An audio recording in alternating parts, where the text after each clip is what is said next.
Eu gostaria hoje de manhã de continuar a mensagem que foi falada na quarta-feira. Na quarta-feira eu comecei uma mensagem muito importante, que essa vai ser o final dela, tá? Será o final da mensagem de quarta-feira. E o tema dessa mensagem é: colhemos o que plantamos. Colhemos o que plantamos. Importante saber nossas responsabilidades nas nossas vidas. As histórias da Bíblia nos mostram as regras da vida e também tem algumas exceções. Jó, que sofreu sem ter culpa, era uma exceção. Mas muitas vezes as pessoas falam que estão passando as exceções, e não é verdade. Um homem íntegro, reto, que desvia-se do mal, essa foi a exceção de Jó. Também a outra exceção foi Jesus. Porque normalmente a Bíblia nos mostra o que as pessoas plantam, elas vão colher nas suas vidas. E isso é engraçado porque muitas vezes as pessoas acham que não recebem o que plantaram. Elas acham que elas podem aprontar, que elas podem fazer, que está tudo bem, Deus não está vendo. Só que Deus está vendo. E mesmo você sendo cristã ou crente, Deus, quando você erra, Deus não faz nada. Ele não pode fazer. É você que está fazendo. É você que está plantando. São modelos existentes, mas não são a regra. Jó e Jesus são exceções. A regra é a lei da semeadura. Aquilo que plantamos, vamos colher. Nossas escolhas, elas definem ou não. Fazendo escolha nenhuma, torna-se uma negligência. Até não fazer nada, isso é uma escolha. Tem gente que prefere não fazer nada, mas isso é a escolha da pessoa. Muitas pessoas olham para o exemplo de Jó e acham que eles são iguais a Jó. Estão passando coisas assim como Jó passou. Não vou dizer que isso não aconteça, mas na verdade, normalmente, as pessoas colhem o que elas plantaram lá atrás. Isso é o normal. A regra é o que você está recebendo da vida, é o que você está mandando para a vida. O que você recebe do seu casamento é o que você planta ou plantou. O que você recebe das suas finanças é o que você manda para a sua vida. Gostaria de mostrar para vocês a vida de uma pessoa em dois tempos da sua vida. Como ele plantou e como ele colheu. Vamos ver 1 Samuel 18, 6 e 7. 1 Samuel 18, do 6 ao 7. Sucedeu, porém, que vindo Saul, seu exército, e voltando também Davi de ferir os filisteus, as mulheres de todas as cidades de Israel saíram ao encontro do rei Saul, cantando e dançando com tambores, com júbilo e com instrumentos de música. As mulheres se alegravam e cantando alternamente diziam: Saul feriu os seus milhares, porém Davi os seus 10 milhares. Davi estava vivendo um dos momentos mais importantes da sua vida. Depois da vitória de Davi cortando a cabeça de Golias, ele tinha acabado de cortar e tinha corrido atrás dos filisteus. Isso é um ponto importante. Ele estava entrando agora na cidade como vitorioso. Alguns pontos importantes na vida de Davi. O primeiro que nós temos que notar é que Davi era muito jovem. Ele tinha mais ou menos 17 anos quando isso aconteceu com Golias. Segundo, Davi vinha de uma família humilde.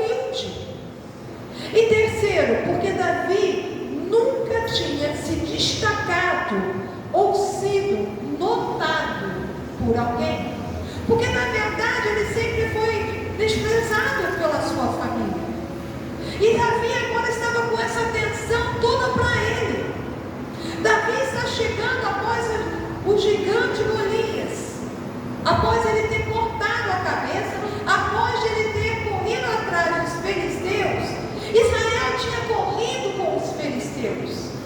Essa vitória de Davi encorajou os soldados todos de Israel.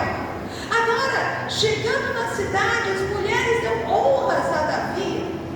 Elas engrandecem o nome de Davi. Ele se torna grande no ambiente o quê? Militar.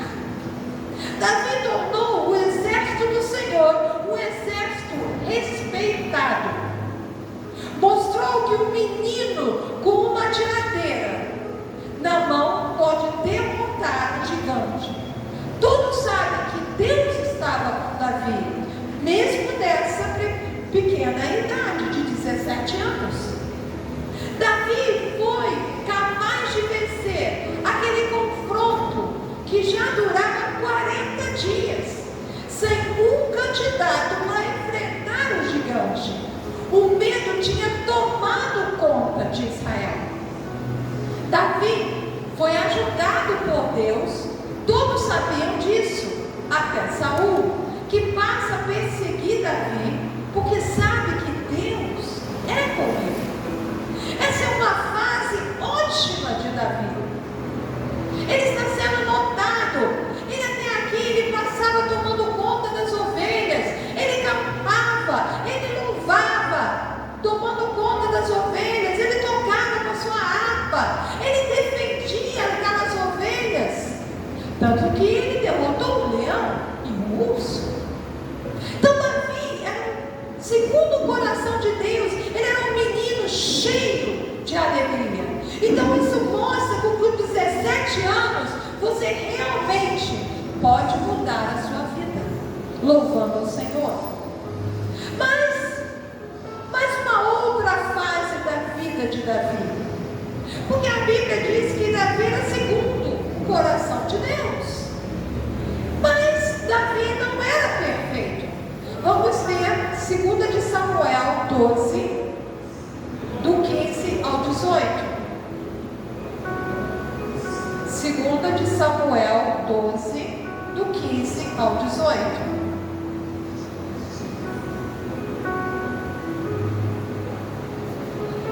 Diz assim: então Natã foi para sua casa, e o Senhor feriu a criança que a mulher de Urias dera à luz a Davi. E a criança adoeceu gravemente.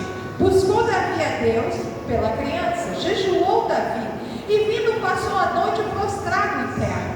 Então os anciões da sua casa se chegaram a ele para o levantar da terra, porém não quis e não comeu com eles.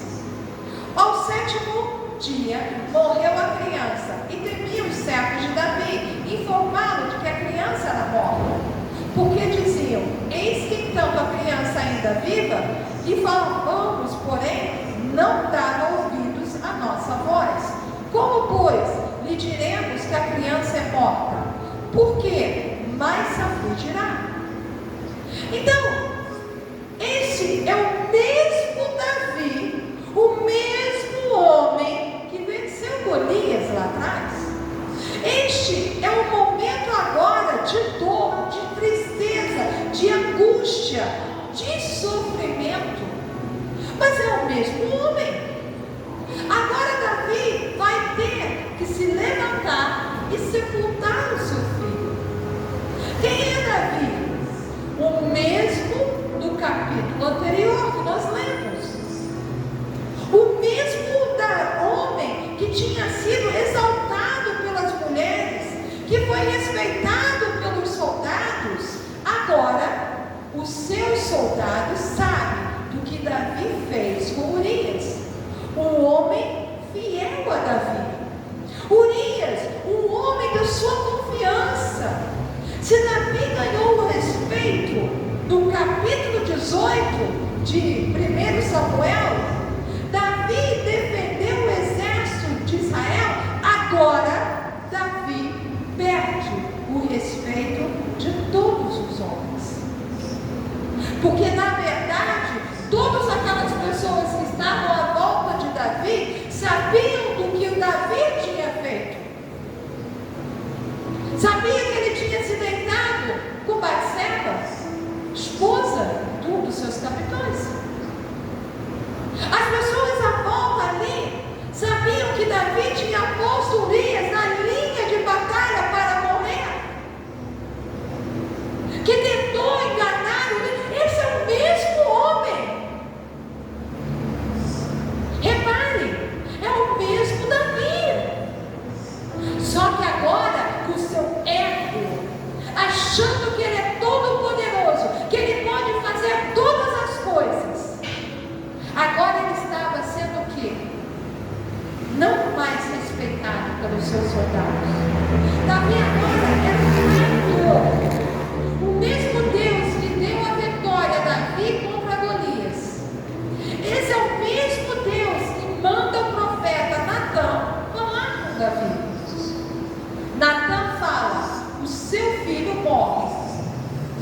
também estava com ele.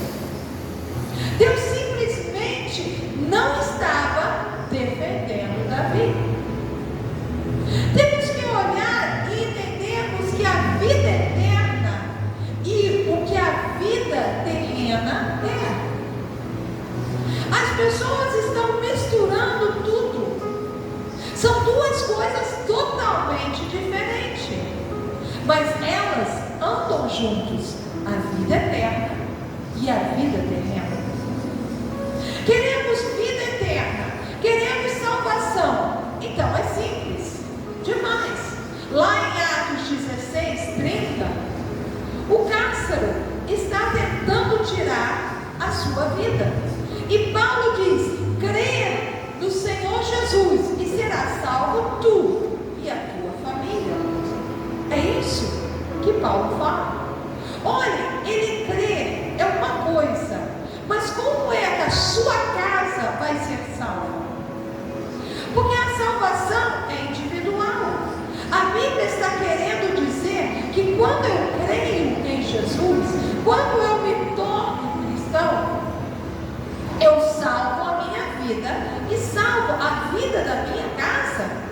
Será que eu tenho a autorização de Deus para salvar a minha casa? Será que eu tenho essa autoridade? Isto é coletivo? Não.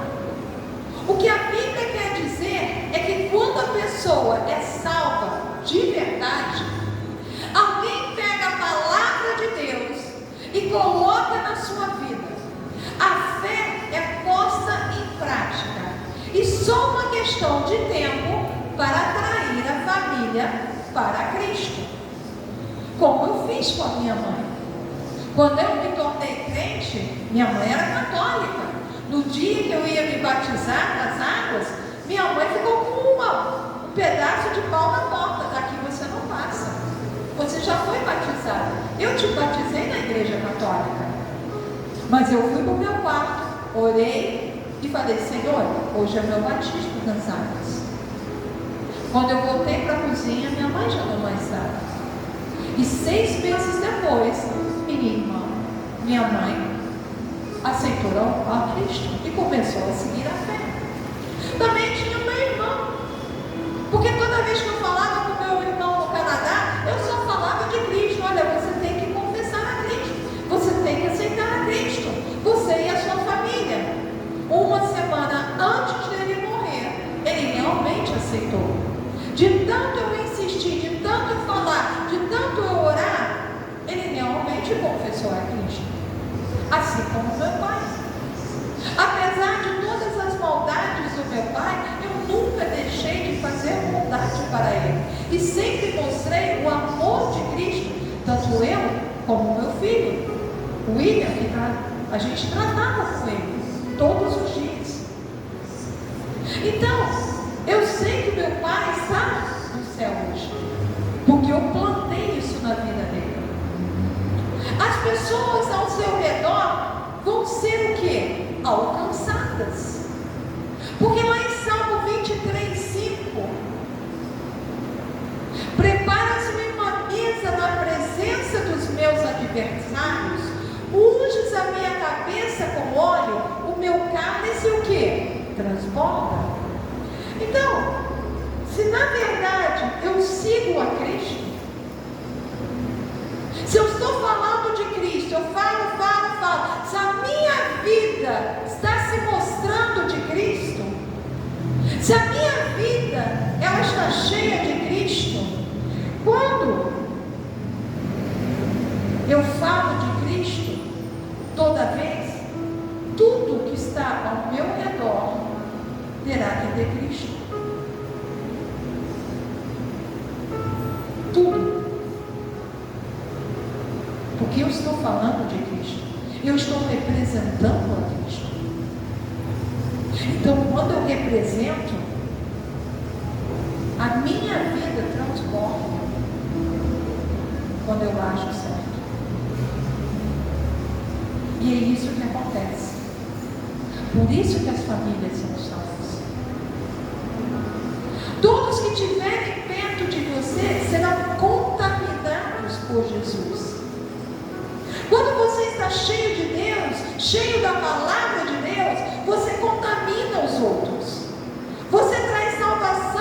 os outros. Aquilo que está em você é só uma questão de tempo até atingir o resto da família. Se realmente você está plantando. É assim que o Senhor trabalha. Mas tem gente que começa bem, vai indo bem, mas são como a lei da semeadura. Ouve a palavra, e a palavra é jogada ao beira da estrada, e vem os pássaros e comem. E aí a palavra vai embora. Aí tem as outras sementes que caem entre os espinhos. E aí ela vai crescendo, mas não tem raiz. E vem o sol e queima. Mas aí tem as que são na rocha. Vem as coisas do mundo que preocupam as pessoas. E as pessoas se desviam, porque elas querem as coisas do mundo, não as coisas de Deus. Mas também tem aquela semente que é plantada em boa terra. E aquela dá muitos e muitos frutos. A gente cai debaixo da parábola do semeador. Jesus veio para nos dar a vida eterna. Foi para isso que ele morreu naquela cruz. A Bíblia diz: se nós cremos em Jesus, seremos salvos. Só que crer em Jesus não te dá uma vida boa aqui na terra. É isso que eu quero falar com vocês hoje. Quem quer morar no céu? Todo mundo quer morar no céu, né? Todo mundo. Nós queremos morar no céu. Mas mesmo não querendo, tem algumas que vão parar no inferno por causa do seu viver. Para aqueles que estão morrendo lentamente, essas pessoas já pedem a Jesus: tem misericórdia da minha vida. Você perdeu, pedir perdão. Você pede perdão por todos os seus pecados. Quando você está morrendo devagar, você tem tempo. O problema é a morte súbita, o infarto. Não dá mais tempo. Quando você vê, já está do outro lado, bem quentinho. E isso aconteceu ontem até mesmo com um aluno. Eles tinham um amigo, essa família tinha um senhor já de idade, que ele estava doente, ele tinha vários problemas, mas o sonho dele era fazer um cruzeiro. E o médico falou para ele: o senhor está bem doente, mas se o senhor quer fazer um cruzeiro, tudo bem. E ele comprou o cruzeiro para ele, para a família dele, para os filhos dele. E no meio do cruzeiro, o que aconteceu? Ele infartou, ele morreu. E ontem foi o enterro dele. Mas diz que ele morreu tranquilo, ele morreu dormindo. Então tem gente que tem tempo de pedir perdão, mas tem gente que não tem.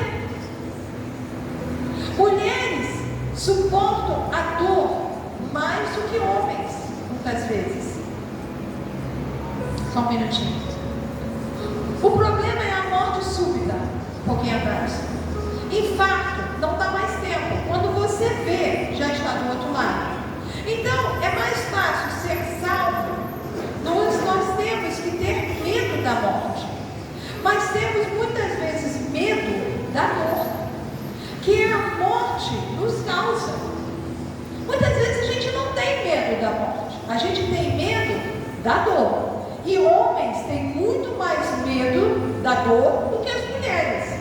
Mulheres suportam a dor mais do que homens. Mulher faz operação plástica, homens não. Podemos ver isso quando uma mulher está com febre. Ela faz tudo em casa, todo o seu trabalho. O homem não. Fica deitado na cama e se lamentando. Eu quero mostrar a vocês algo muito simples, mas que às vezes nós complicamos. Quando o assunto é vida eterna, é fácil, é crer em Cristo, é temer a Deus e crer em Jesus Cristo. Isso nos dá direito à vida eterna. Mas porém viver aqui na terra é mais complicado, Porque nós vivemos debaixo de uma lei aqui na terra, a lei da semeadura. Se você gosta ou não dela, ela foi criada pelo soberano Deus. Então Ele estabeleceu, não importa se você concorda com ela ou não. Por favor, pecados podem ser perdoados e anulados pelo sangue de Jesus. Erros precisam ser colhidos por nós aqui na terra. Todos os erros que você comete, você vai colher aqui na terra. Deus não está aqui para consertar os seus erros. Deus está aqui para pagar os seus pecados. Quando você comete um pecado, mesmo que seja um pecado e um erro, exemplo, uma menina engravida, essa menina é solteira, isso é pecado? É errado? Sim. Deus perdoa o pecado? Sim. Mas e o erro? Não. Uma criança foi um erro? Sim.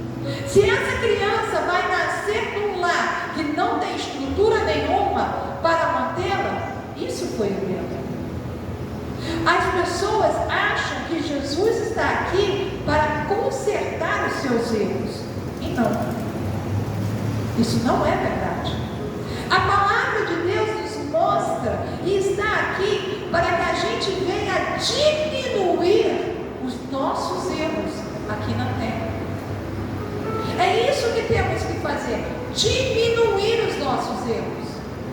Se cometemos erros, que sejam erros que nos causem o mínimo de danos nas nossas vidas.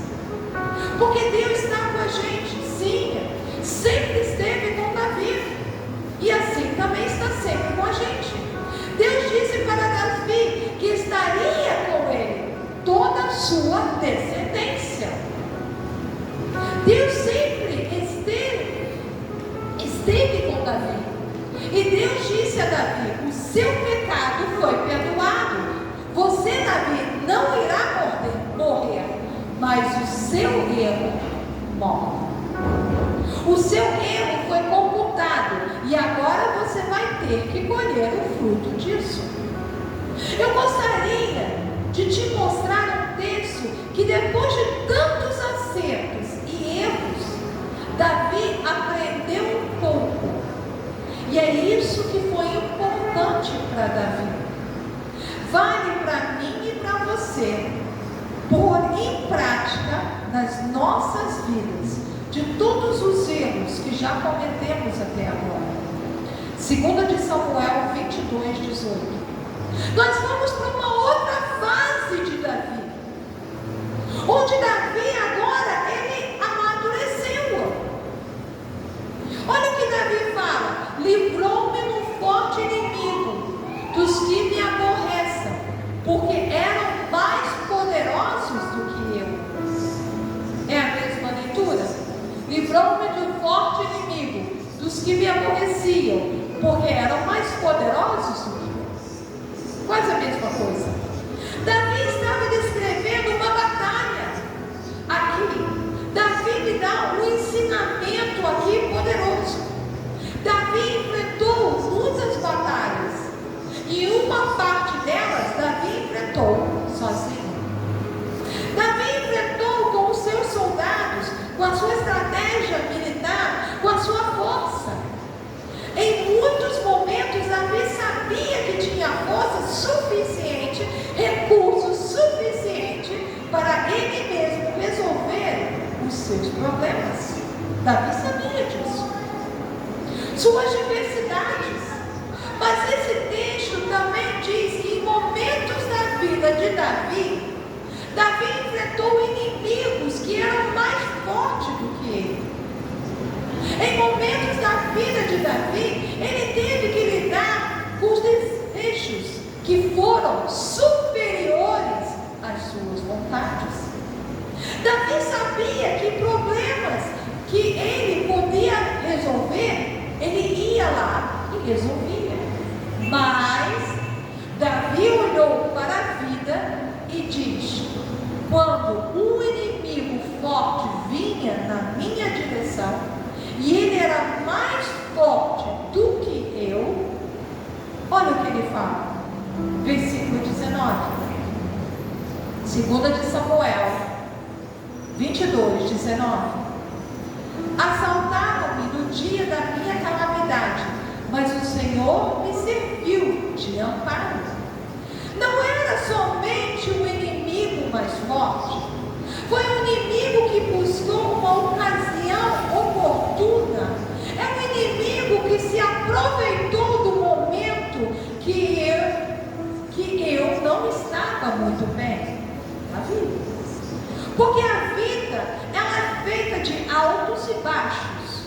Porque a Bíblia diz que é melhor serem dois do que uma. Quando um está fraco, o outro está forte. Quando um cai, o outro está de pé. Por isso é que é importante serem dois. Um apoia o outro. Quando um chega e o outro está trabalhando, o trabalho rende mais. Quando são dois. É isso que temos que ver. O que a Bíblia está dizendo é que se nós tivermos alguém perto de nós, esse alguém não vai estar no mesmo momento que você está passando. Um está mais forte quando o outro está fraco. Um levanta o outro. Mas o que Davi está dizendo aqui no versículo 19 é que esse inimigo é mais forte. Por isso que lá no 18 ele é mais forte, ele vem com ódio, ele é mais forte do que eu. Ele procura o momento que eu não esteja bem para atacar. Apesar de tudo isso, Davi diz uma coisa: o Senhor me serviu de amparo. O inimigo veio de forma que quer vir, aproveitou o melhor momento contra mim, mas esse inimigo teve que lidar com uma coisa, com alguém que me ampara, que é Deus, que é o Senhor, assim como Ele nos ampara quando estamos sozinhos.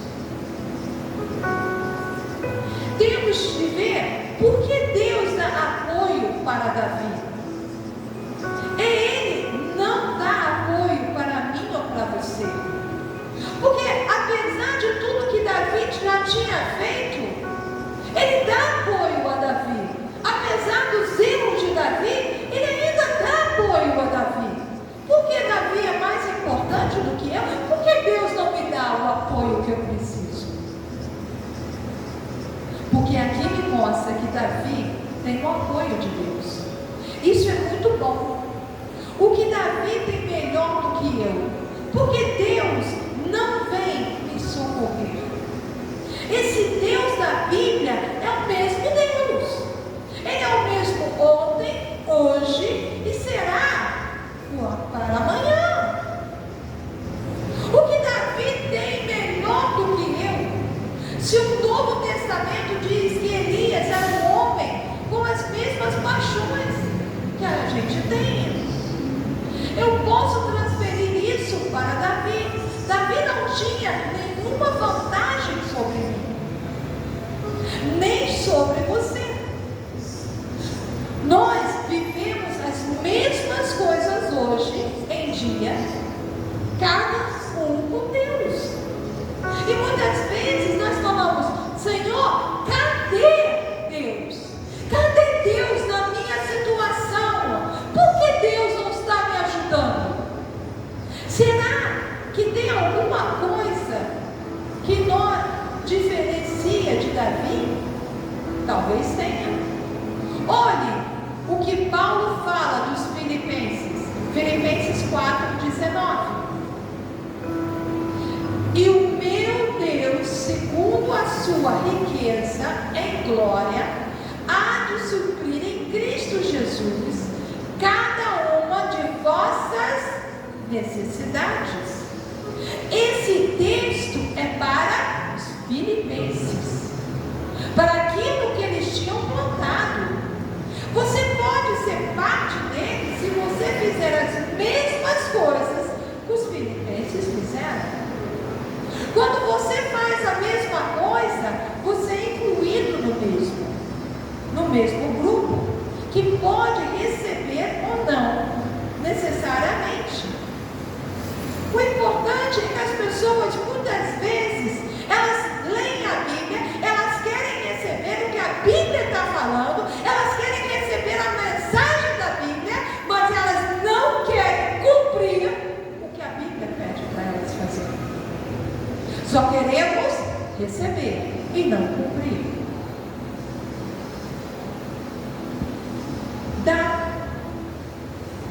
Quando você faz a mesma coisa, você é incluído no mesmo grupo, que pode receber, não necessariamente, mas pode dar direito a você de ir para o trono para falar com Deus, tendo um comportamento e coração que está reto diante de Deus. Você aprende isso na palavra de Deus, usando a palavra em oração, quando você ora. Quando você quer orar ou reivindicar alguma coisa diante de Deus, você vai com a palavra, o texto bíblico, falar com Deus.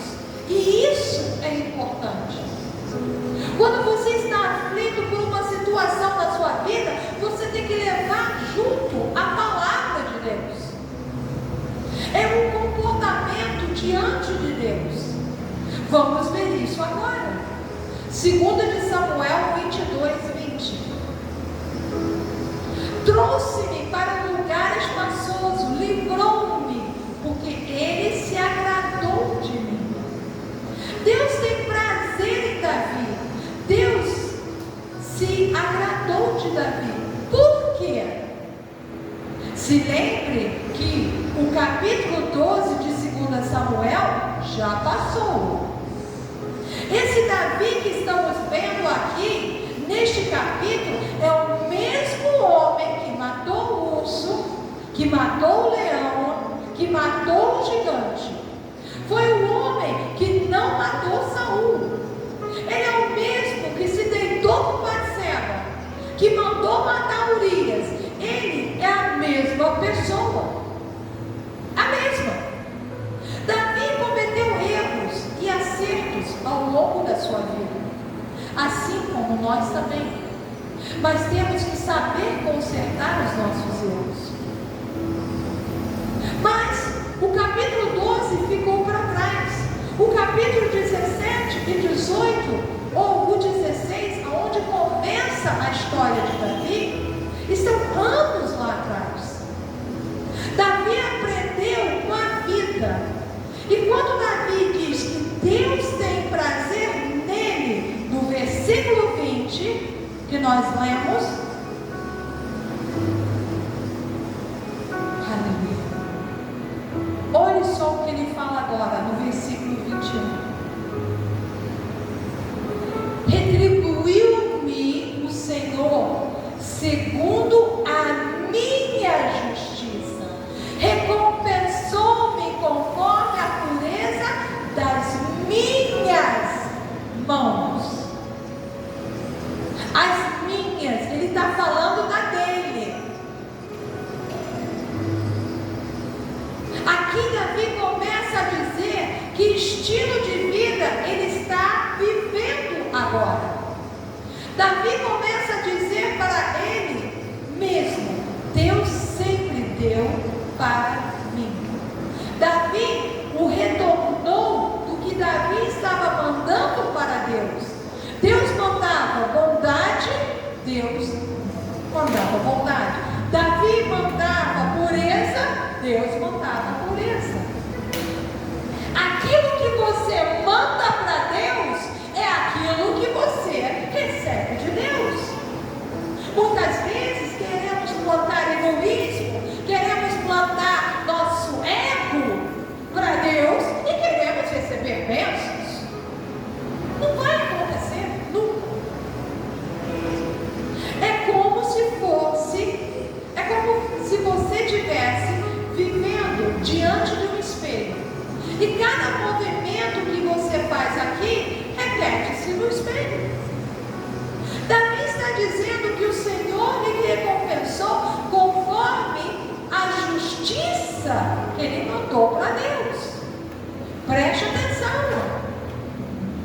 Deus não te recompensa segundo a justiça de Deus.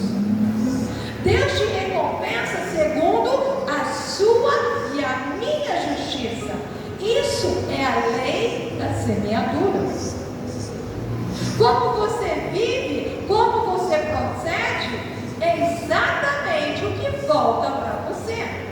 E isso que Davi está dizendo. O Senhor me retribuiu segundo a minha justiça. Você venceu quando você estava alinhado com Deus.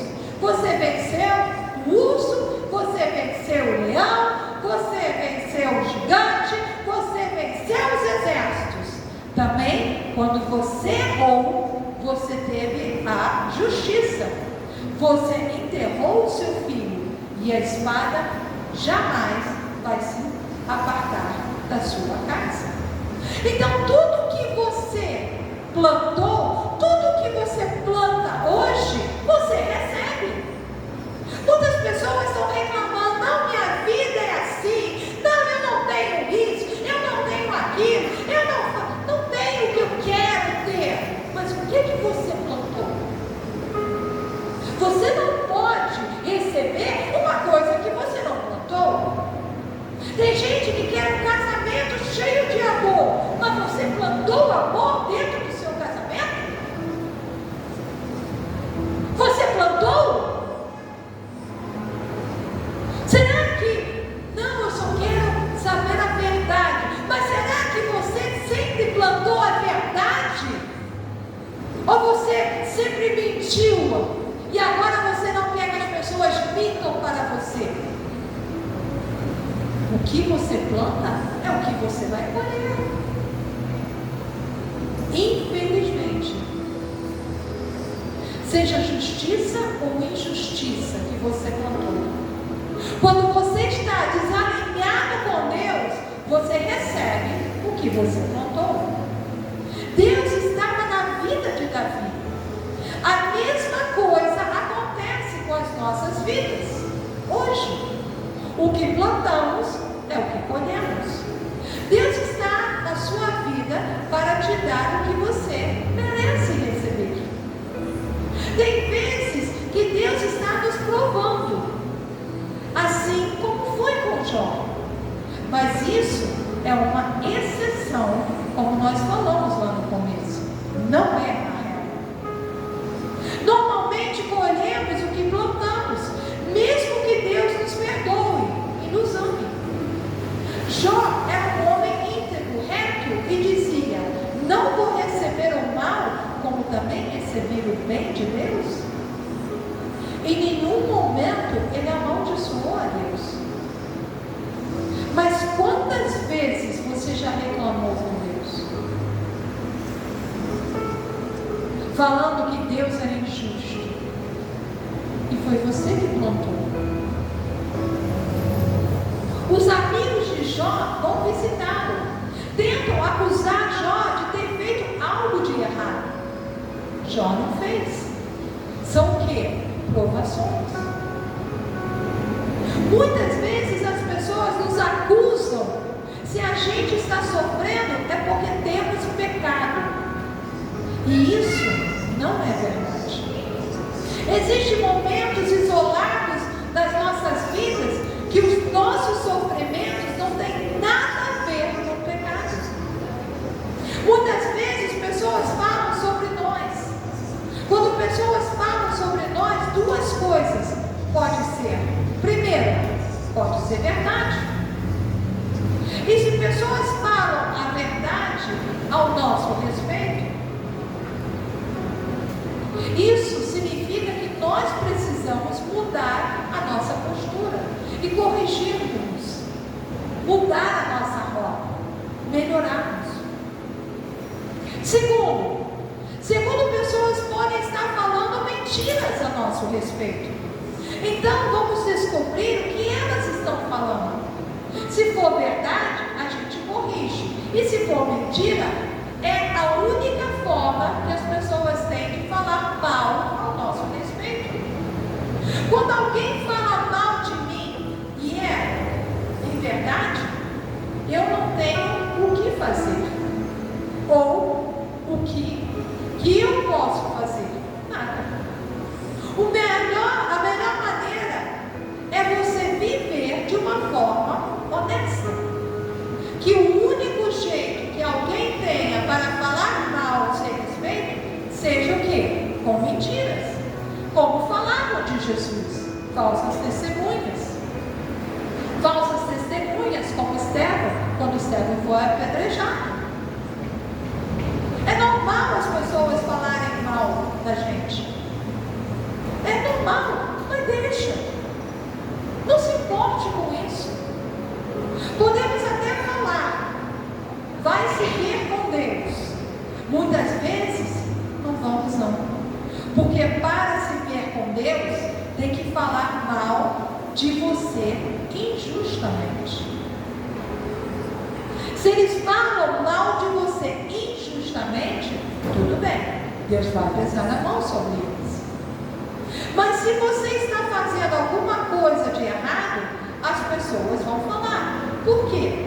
Porque você está dando motivo para elas falarem. Mas se for mentira contra você, Deus vai pesar a mão sobre as pessoas.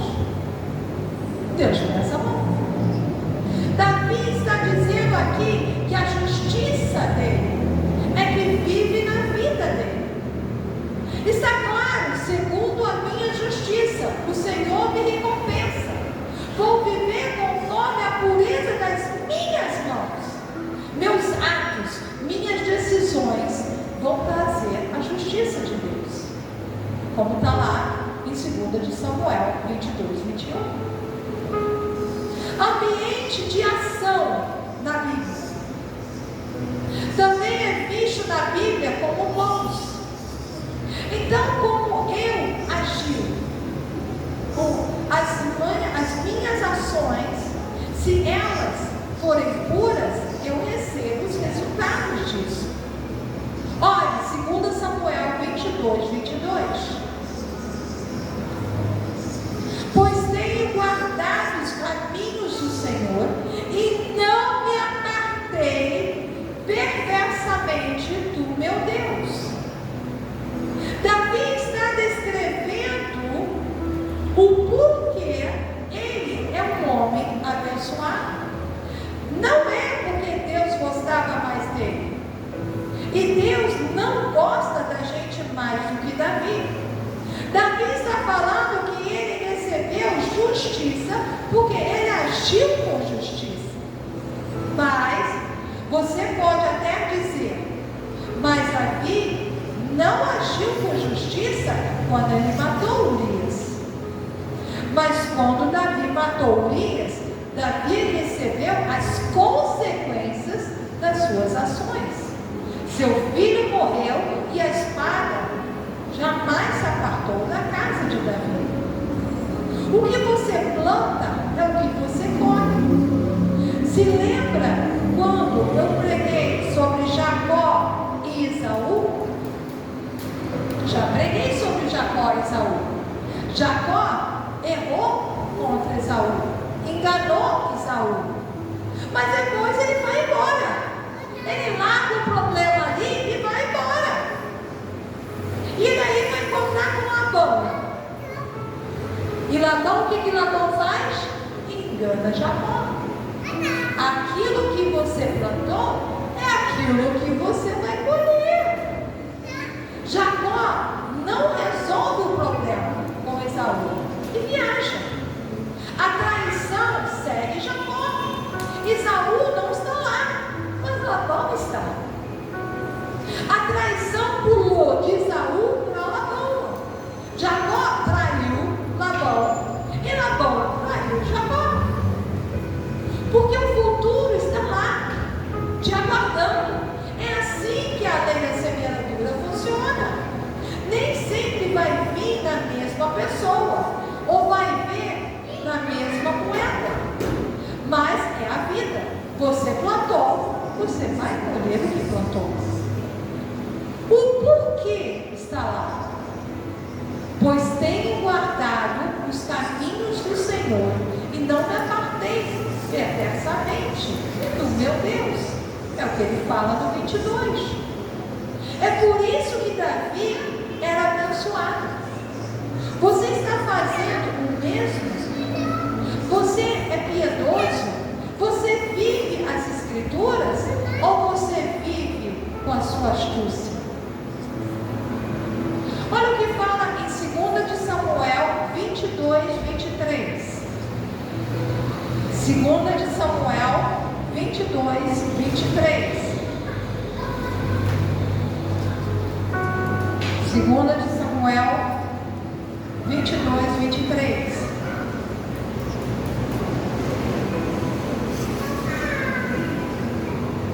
Porque todos os teus juízos me estão presentes, e dos seus estatutos não me desviei. Quando Davi fala de juízos, é tudo o que ele aprendeu, todas as leis de Deus. Ele está falando de todas as leis que estão aqui. O certo está sempre diante de mim. É isso que Davi está falando. Quando eu faço alguma coisa que é errada, eu tenho um juiz, que são os estatutos, para eu não me desviar deles, que é aquela mão do Espírito Santo, é aquela voz que fala lá em Isaías, que eu não devo me desviar nem para a direita, nem para a esquerda. E Deus, o tempo inteiro, tentando corrigir nossos caminhos. Está aqui na nossa mente, tudo está aqui. O Senhor pôs tudo aqui. Por isso que a gente tem que ler a Bíblia. Sempre perguntamos: devo ou não devo? Se eu posso falar ou não posso falar? Se eu posso mexer ou não posso mexer? Se eu posso fazer ou não posso fazer? Está tudo aqui na nossa mente, os estatutos de Deus. Os juízes estavam diante de Davi o tempo todo, assim como nas nossas vidas. Por isso Davi aprendeu a não se desviar mais. Sim, no passado ele tinha se desviado, agora não mais. Assim como nas nossas vidas. Eu, em 1984, não sou a mesma pessoa que sou hoje em 2022. Apesar de estar crente naquela época, apesar de ter confessado a Jesus, não somos as mesmas pessoas. Hoje, eu não sou a mesma pessoa que eu era antes, e nem vocês, quando confessaram a Jesus. Estou andando com Deus já faz tempo. Naquela época, eu já andava com Deus, mas hoje, muito mais, ouço a sua voz me falando. Estamos lendo agora o capítulo 22 de 2 Samuel. No passado, ele tinha cometido erros, mas não mais agora. Olha o que fala 2 de Samuel 22, 24. Também fui inculpável para com ele e me guardei da iniquidade. Deixa eu ver se é a mesma coisa. Também fui inculpável para com ele e me guardei da iniquidade. O mesmo sentido. Davi aqui está falando de fraquezas, mas não está falando mais de fracasso. Davi está falando que ele foi sincero. Sinceridade é dizer a verdade. Se eu estou sentindo, eu estou sentindo. Se eu estou legal, estou legal. Se eu estou fraco, falar a verdade. Ser uma pessoa o quê? Sincera. Davi não está se guardando dos outros. Davi está se guardando dele mesmo, para ele não pecar contra Deus, guardando do seu desejo. Guardei da minha iniquidade. Davi está mostrando responsabilidade. Por que Davi traiu no passado? Quem foi o culpado de Davi ter traído Urias? Ele iria culpar quem? Abigail? Mical? As mulheres de Saul? Talvez elas não lhe satisfaziam? É isso? Talvez se tivéssemos no capítulo 11, ele faria isso. Mas não agora, Davi, no capítulo 22. Davi, ele amadureceu. No capítulo 22, Davi diz que ele foi sincero. E quando ele passou a ser sincero perante Deus, Davi conseguiu se guardar das suas iniquidades, dos seus desejos incorretos. E Davi continua falando. 2 de Samuel 22, 25. Daí retribuiu-me o Senhor segundo a minha justiça, segundo a minha pureza, diante dos seus olhos. Olhe bem, aqui Davi está falando, me retribuiu conforme a minha justiça, a minha pureza. Como ele falou lá no versículo anterior. Não a sua justiça, não a justiça de Deus. Deus nos retribui conforme a minha justiça, a sua justiça, não a justiça de Deus. O que você tem plantado nas suas vidas? Tudo isso diante dos olhos do Senhor. Agora Davi aprendeu que a sua vida tem que ser pautada em agradar a Deus. Davi quer ser bem visto por Deus e não por pessoas. Mas nós queremos ser vistos por nossos vizinhos, pelos nossos parentes. Queremos apresentar uma figura na rede social de sermos importantes, de sermos felizes. Queremos ser politicamente corretos, para que todos nos olhem em forma positiva. Davi fala conforme a minha pureza diante dos seus olhos. Eu sei que é difícil viver debaixo do olhar que agrada a Deus, mas esse é o estilo de vida de alguém vencedor, como Davi foi. Pelo menos nessa fase da vida de Davi. Aqui já está caminhando para a fase final da vida de Davi. Continuamos. Olha o que Davi está falando de Deus. 2 de Samuel 22, 26. Para com o benigno te mostras, com o íntegro também íntegro.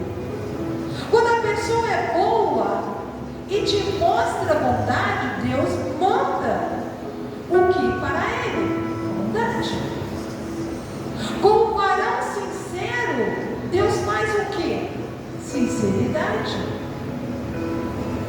2 Samuel 22, 27.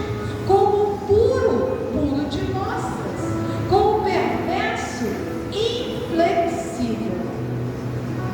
Todas as coisas boas que eu mando para Deus, Deus me devolve no mesmo tom, da mesma forma.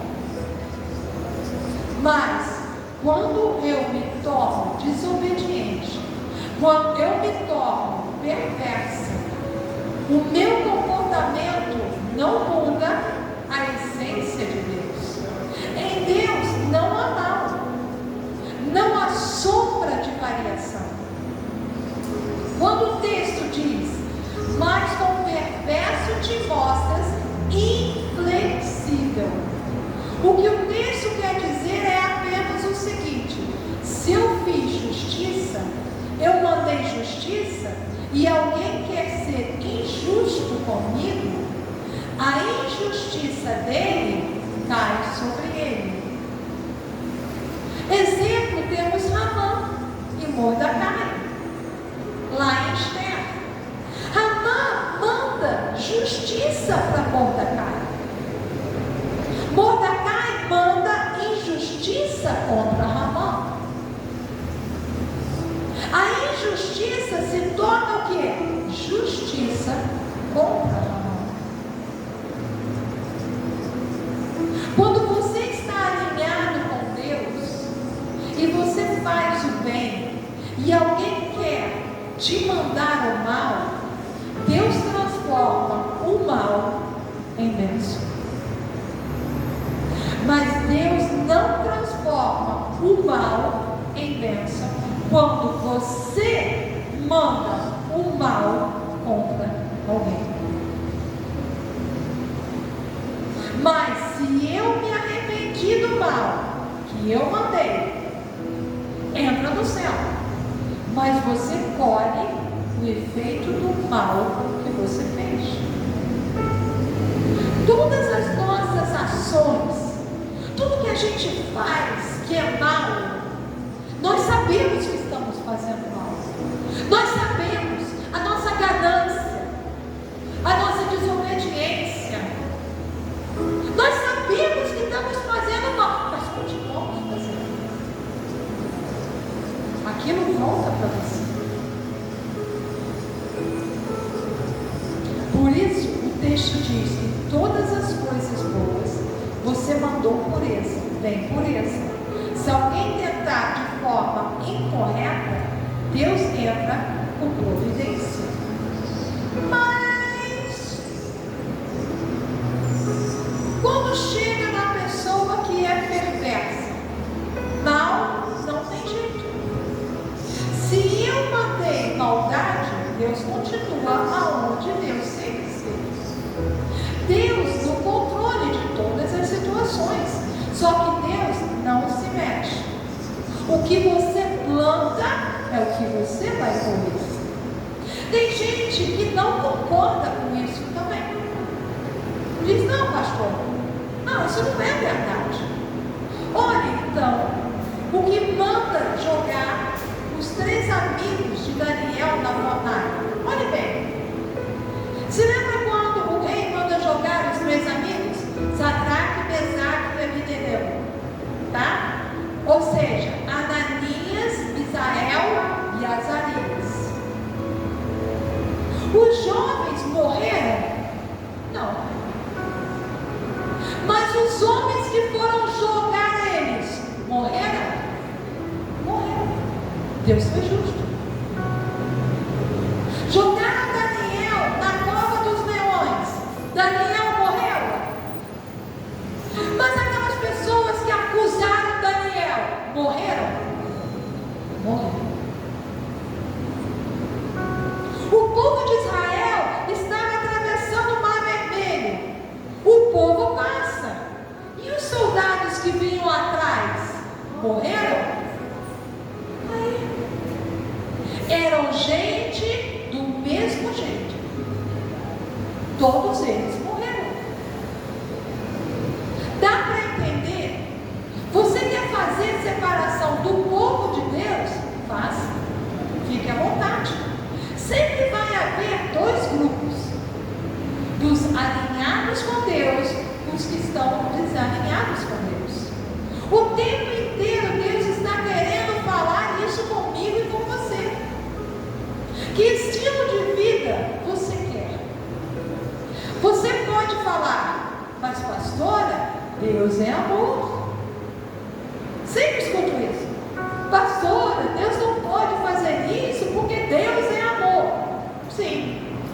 Dizer que Deus é amor, isso não está errado. Mas a resposta também não está errada. Ela está incompleta. Um bolo é farinha somente? Não. Não. O bolo, ele leva farinha, ovos, fermento, açúcar, manteiga. Isso tudo faz o bolo. Então, porque quando a gente vai descrever Deus, Deus é só amor. Qualquer coisa pode. Isso está errado. Deus Deus é amor. Ele é fogo consumidor também. Deus é amor, mas Ele é justiça. Você tem que parar de sofrer fazendo o quê? O mesmo que as pessoas fizeram quando aprenderam as lições da vida. Não foi fácil para Davi. Ele começou lá em 1 de Samuel 16, quando ele entra na história. Momentos ótimos, mas Davi também aprendeu de uma forma dura com Deus. Ele aprendeu o que é desobedecer a Deus e as suas consequências, o que era fazer besteira na vida, como também muitas vezes nós fazemos. E queremos ignorar as besteiras que nós fazemos e queremos que Deus nos abençoe. Isso não acontece. O que você planta é o que você colhe. Mas finalmente o capítulo 22 chegou. E agora Davi sabe que o que ele vive não é nada mais ou nada menos do que o reflexo do que ele envia para Deus. E aí Davi mudou. Aí ele ampliou a sua mente e deu uma olhada no final da história de Davi. Comece a ler depois deste texto em frente, 22. Você vai ver como Davi foi um homem vencedor até o fim da sua vida. Dá uma olhada nesse homem e como Davi treinou seu filho Salomão, seus conselhos. Vai ver como Davi demorou, mas ele aprendeu. Eu não sei quanto falta para você e eu aprendermos nessa vida. Eu só aprendi uma coisa: cuidado com os seus erros, porque eles também são colheitas. E cuidado com as colheitas, porque tem colheita que leva tempo para colher. Tempo para colher. Depende do que você semeou no coração do seu cônjuge. Pode ter passado 20 anos e você ainda anda colhendo algumas coisas.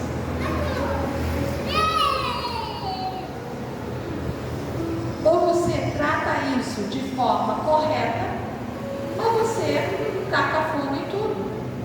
Pega o resto da colheita, conserta os erros, passa por cima, queima tudo e começa a plantar tudo de novo.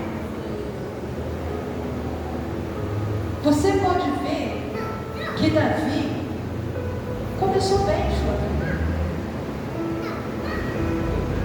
mas durante a sua caminhada, quando ele achou que ele era o tal, que ele podia todas as coisas, que ele tinha o direito, que ele não mais precisava de Deus para nada, porque ele era o mais alto de todos,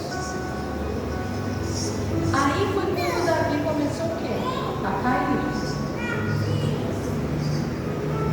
E quando ele acordou e dizendo: poxa, eu pequei contra ti, Senhor. Ele foi humilde o suficiente de se arrepender. Mas as consequências do arrependimento dele não livrou dele de colher. E a mesma coisa acontece com as nossas vidas. Se você não gosta do que você está vivendo, então mude a sua semente. Ainda mais quando você acaba repetindo os mesmos erros do passado. Parece que você não aprendeu nada. Gente, acorda. Deus está voltando.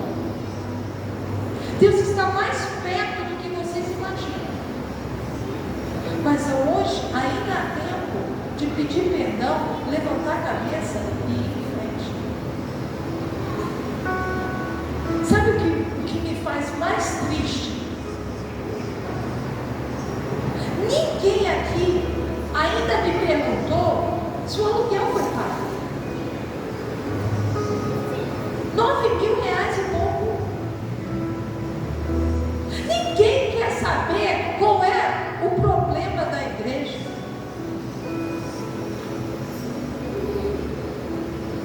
Sabe por quê? Não afeta você.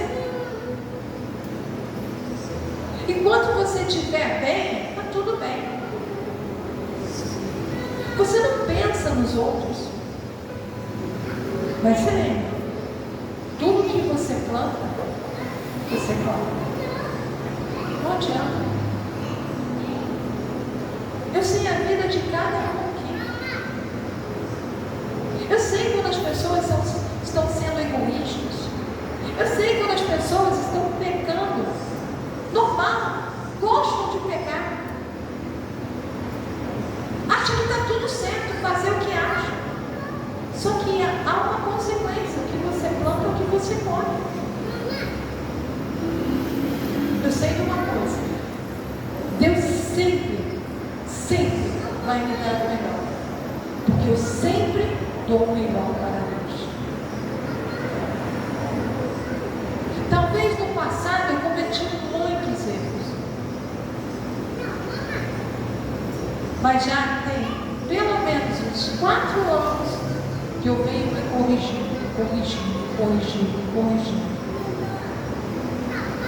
E eu aprendi uma coisa: se eu morro hoje com Deus, está tudo bem. Eu deixo um legado que são meus filhos. E eu sei que Deus vai falar: não, você plantou certíssimo. Talvez no passado eu e o Gilberto não plantávamos tanto bem. Mas eu sei de uma coisa: desde que ele morreu, eu tenho plantado tudo que é certo. Inclusive com meu pai. Apesar de todas as maldades dele, eu amava meu pai. E sempre amei até o último momento. Sempre fiz cada desejo dele. O que ele queria comer, se ele queria viajar. O papai um dia chegou para mim e falou: poxa, queria ir a São Lourenço. Eu falei: pai, está difícil. Aí falei com a Dirce, com o Ricardo. Ela falou: poxa, vamos lá. Vamos até no carro dele. Fomos um dia e voltamos o outro. E quando chegamos lá, papai não estava andando tanto mais.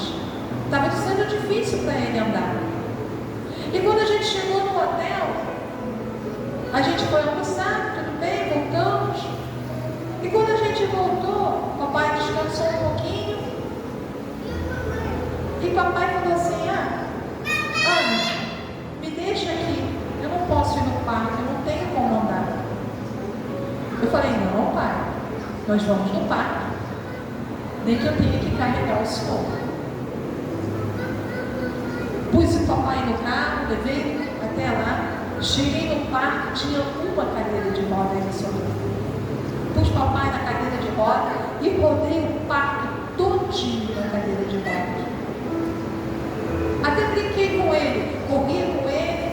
Ele falava: devagar, filha, devagar, devagar, devagar. Até o meu irmão de criação, Marcos, telefonou e falou assim: como é que está o seu pai? Eu falei: meu pai está muito bem, quer falar com ele? Ele está aqui em São Lourenço. São Lourenço? Ele sim. E eu sabia que seria a última vez que ele viria a São Lourenço. Mas eu cumpri com a minha obrigação como filho. Eu plantei e continuo plantando.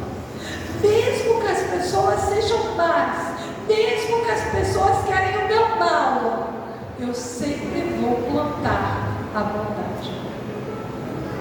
Porque o Deus que eu sirvo é esse Deus de amor. E eu planto.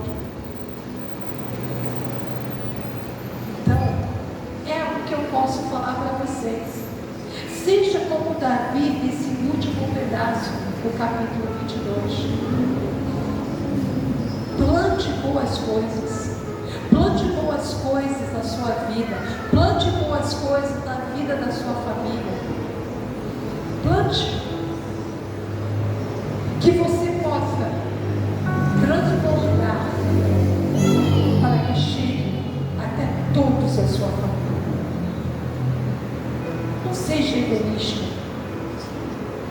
Plante. Faça a vontade de Deus. E você vai ver que Deus vai te recompensar muito pelas suas atitudes. Muito, muito. Senhor Deus, Pai Todo-Poderoso, Criador do céu e da terra, Pai.